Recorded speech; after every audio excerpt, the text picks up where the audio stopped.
Hello guys, welcome back to మన serial. ఇక last ఎపిసోడ్లో ఏం జరిగిందో గుర్తుంది కదా. శ్రీధర్ కార్తిక్ బాబును అర్ధరాత్రి చూసి షాక్ అవుతాడు.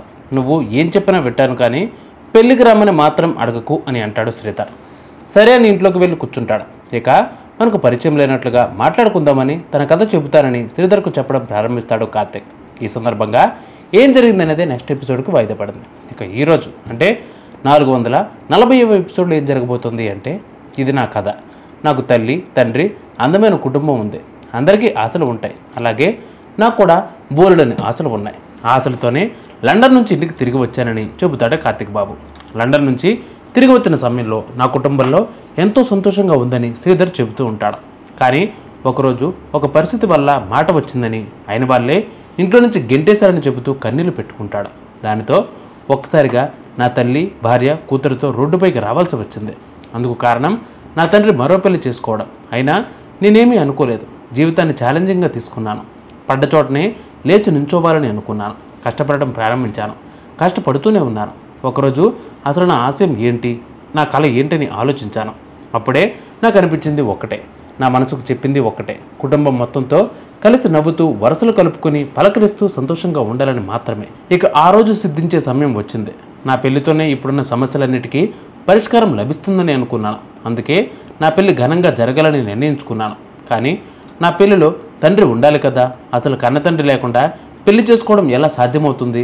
నాన్నంటే ఏ కొడుకుకైనా ధైర్యం, నాన్నంటే నమ్మకం. అలాంటి నాన్నే లేకుండానే నేను ఎన్నో సమస్యలను ఎదుర్కొంటూ వస్తున్నాను. నా తండ్రి రెండో పెళ్లి చేసుకున్నాడని నా తల్లి ఎంతో కుమిలి ఏడ్చింది. అందుకు నేను చాలా బాధపడ్డాను. ఇప్పటికీ తన గుండెల్లో ఆ బాధ అలానే ఉంది. తనే నా సర్వస్వం అని బతుకుతున్న నా తల్లిని కాదని నా తండ్రి వెళ్ళిపోవడం, ఆమె అవిటిదానిలా ఇంట్లోనే పడి ఉండటం కూడా చూడని ఆయనపై ఎవరికైనా కోపం రాకుండా ఉంటుందా అని కార్తిక్ బాబు తన కథను తన తండ్రికే చెబుతూ ఉంటాడు. మా నాన్నంటే కూడా నాకు ఎంతో ఇష్టమని, ఆయన కోసం ఎన్నో కలలు కన్నానని చెబుతాడు. మా నాన్న ఇంట్లోనే ముందు కొట్టి సిగరెట్ తాగుతున్నాడని నా ఒక్కరికి మాత్రమే తెలుసు.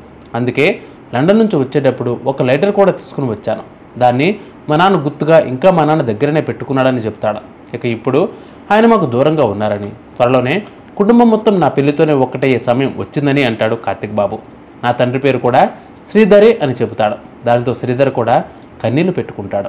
ఇక కార్తిక్ బాబు చివరిగా కుటుంబం మొత్తం తన పెళ్లితోనే కలిసే సమయం వచ్చినప్పుడు, మీరే నా స్థానంలో ఉంటే మీ తండ్రిని రమ్మంటారా అనరా అని ప్రశ్నిస్తాడు. అందుకు శ్రీధర్ స్పందిస్తూ ఖచ్చితంగా రమ్మంటానని చెబుతాడు. ఇక మీరే తండ్రి స్థానంలో ఉంటే వెళ్తారా వెళ్ళరా అని అడుగుతాడు. ఇక శ్రీధర్ వెళ్తారని చెబుతాడు. అందుకు కార్తిక్ బాబు సంతోషిస్తాడు. వెంటనే చేతులెత్తి నమస్కరిస్తాడు. శ్రీధర్ మరోసారి కార్తిక్ బాబు పెళ్లికి వస్తానని చెబుతాడు. ఇక కార్తిక్ బాబు సంతోషంతో తిరిగి ఇంటికి వెళ్ళిపోతాడు. అయితే పక్కనే ఉన్న కావేరి మాత్రం శ్రీధర్ను ఇలా ప్రశ్నిస్తుంది. అసలు మీరు నిజంగానే పెళ్లికి వెళ్తారా, లేక కార్తిక్ బాబుని ఇప్పటి వరకు నమ్మించడానికి ఇలా అబద్ధం చెప్పారా అని అడుగుతుంది. అందుకు శ్రీధర్ ఎలాంటి సమాధానం చెప్పకుండా మౌనంగా ఉండిపోతాడు. మరొక వైపు పారిజాతం కార్తిక్ బాబుపై పంతం నెగ్గాలని చూస్తుంది. రాత్రంతా నిద్రపోకుండా ఇంట్లోనే మేల్కొని ఉంటుంది. కార్తిక్ బాబు తనను ఎలా ఇంట్లో నుంచి వెళ్ళగొట్టేందుకు ప్లాన్ చేస్తున్నాడని ఆలోచిస్తూ ఉంటుంది. ఇక ఎవరు ఫోన్ చేసినా తన గదిలో నుంచి బయటికి అసలు రానని చెబుతుంది. చివరిగా జోష్న ఫోన్ చేసి బయటికి రమ్మని చెప్పినా అసలు రానంటుంది. తనను ఉదయం 9 గంటలకు శివనారాయణతో బయటికి గెంటేయిస్తానని కార్తిక్ తనతో ఛాలెంజ్ చేశాడని, ఆ పందెంలో గెలిచాక బయటికి వస్తానని అంటుంది. ఇక జోష్న పారుపై మండిపడుతుంది. రెచ్చిపోయి పందాలు కాస్తుంది, ఓడిపోయి అవమానం పడుతుంది అని అనుకుంటుంది. ఇక కార్తిక్ బాబు, దీపాలు ఇంటికి తిరిగి వస్తారు. అదే సమయంలో పారు గుమ్మం దగ్గరనే నిల్చుని ఉంటుంది. 9 కావడానికి ఇంకా 10 నిమిషాలు మాత్రమే సమయం ఉంది. నువ్వు నన్ను ఈ గుండంలో నించోబెడతానని అన్నావు కదా, చెయ్యిరా అని అంటుంది. అదేదో సరదాకి అన్నాను పారు అని కార్తిక్ బాబు అంటాడు. సరదా కాదురా, పందెంలో నువ్వైనా గెలవాలి, నేనైనా గెలవాలి, లేదంటే నేను అసలు ఊరుకోనని అంటుంది. అసలు జోష్న చేత తాళి తెంపించింది నేనే, శ్రీధర్ని పెళ్లికి రావద్దని చెప్పింది కూడా నేనే అని, అయినా సరే నువ్వేమీ చేయలేవని అంటుంది. నీ వల్లే ఇంకా 5 నిమిషాల్లో 9 గంటలు కొట్టేలోపు నన్ను ఇంట్లో నుంచి గెంటేయించమని సవాల్ విసురుతుంది. ఆ తర్వాత ఏం జరిగింది అనేది ఇప్పుడు ఆసక్తికరంగా మారింది. సో నెక్స్ట్ ఎపిసోడ్లో మళ్ళీ కలుద్దాం. అంతవరకు కీప్ వాచింగ్ మన సీరియల్.